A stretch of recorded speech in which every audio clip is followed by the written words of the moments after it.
Hi, dear customer. My name is Jane. Dear customer, there are two lines, right?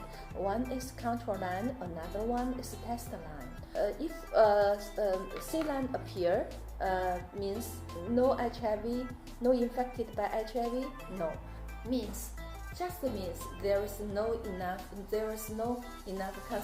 concentration about antibody, HIV antibody in the blood. And we suggest that you do another test several days later.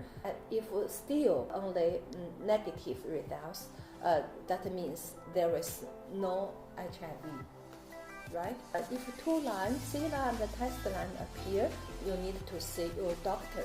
This is about HIV test. We have CE production.